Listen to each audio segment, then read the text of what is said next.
question problems are going into regroups, and I mean, I don't mean to judge, and maybe it's just my old thinking, but this is insane. Yeah. This Right. just looks insane to me.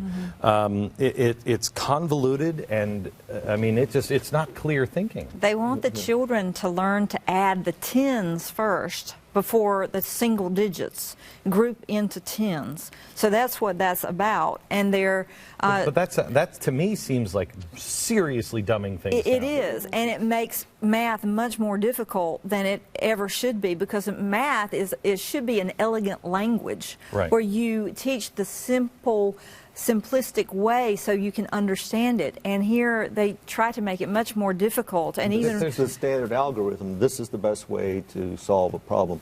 That's what young children should be learning. Right. I mean, there's And no this way gets you away can from find the God particle or even know what the God particle is if you're learning how to do math like that. Because by the time you get up into higher math, it doesn't look like that. right. And that's why Common Core delays their development in math to the point by 8th grade. Because they they're know up to this 2 will break. years behind. Right. And here's what's causing that. They think the education experts that from the colleges want to teach the why to everything first. In other words, they're trying to put the roof on before the foundation's even laid.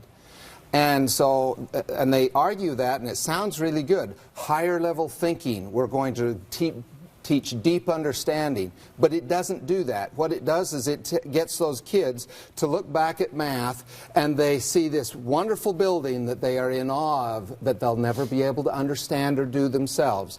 If we teach them how to do it first, and as they grow in understanding, then they can understand why is it that it works that way. Let me play devil's advocate, because the first question each one of us asks is why. When you stop asking why, that's when you grow old, and that's when you stop learning. So why is it bad to teach the why first? The difference is it's really popular to talk about student-centered learning, which sounds great.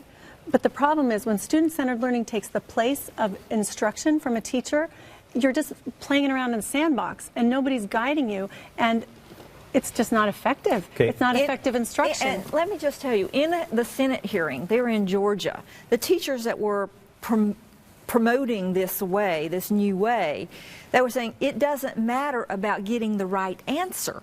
It's all about the process. It's teaching them about process. And That doesn't make any sense. no, it doesn't. And the right answer in math is really what matters. And what we're seeing is that those people who are promoting these new methods are actually trying to promote new testing that goes along with it, so that the testing will actually drive the curriculum. And for instance, you will hear it said that American students are 32nd in the world on these international tests. Well, it matters what test that they're talking about. If it's on the PISA, one of those tests, then yeah, it's all about process. It's all about fuzzy math. But if you look at the TIMS test, which is about content knowledge, academic knowledge, we are in the top 10 nations of the world. Okay, this is they no longer say on this that this is internationally accepted or approved, because they couldn't get that. That's they couldn't right. get it. It Well, says now internationally observed or They're informed by international standards. You know what? This book that Professor Tinkin of Seton Hall just came out with, School Reform Landscape, Fraud, Myths, and Lies. I'm just plugging it. I have never met the man, but it's a great book, and it teaches that the emperor is wearing no clothes.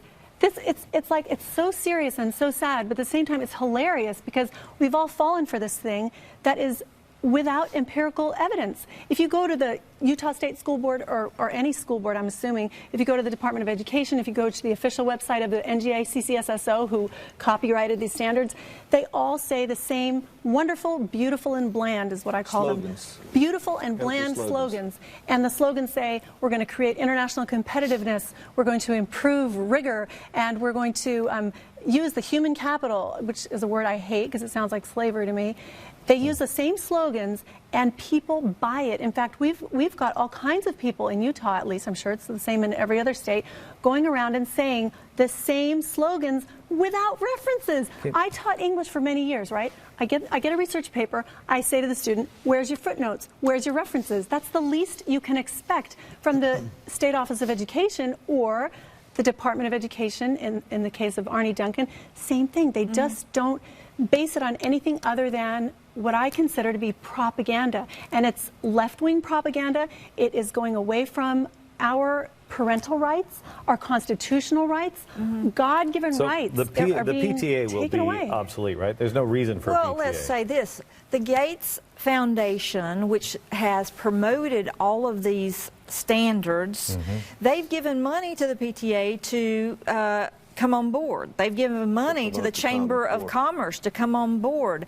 Their money's going a lot of places to help promote this Common Core. And in fact, Well, if you let me again play devil's advocate. Bill Gates is a really smart guy. If he wants Microsoft to continue, he knows we're going to have really smart. But we didn't elect him. This is a republic.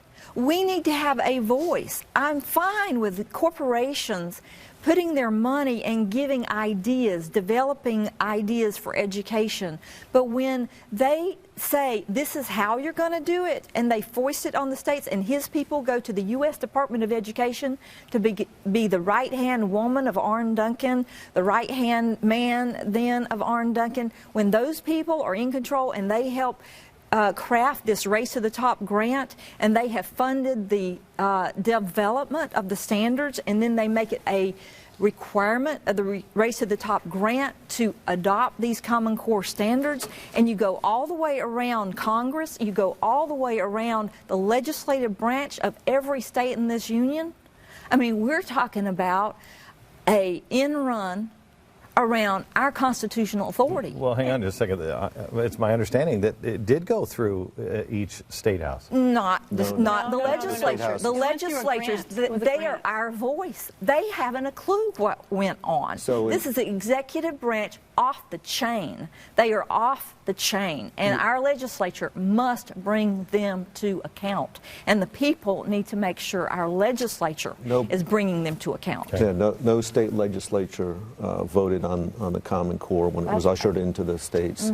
It was this happened in 2009, 2010, and it was in the stimulus bill, and it was in the climate of the states are facing fiscal and economic disaster. They need stimulus money. They had better grab as much stimulus money as they can.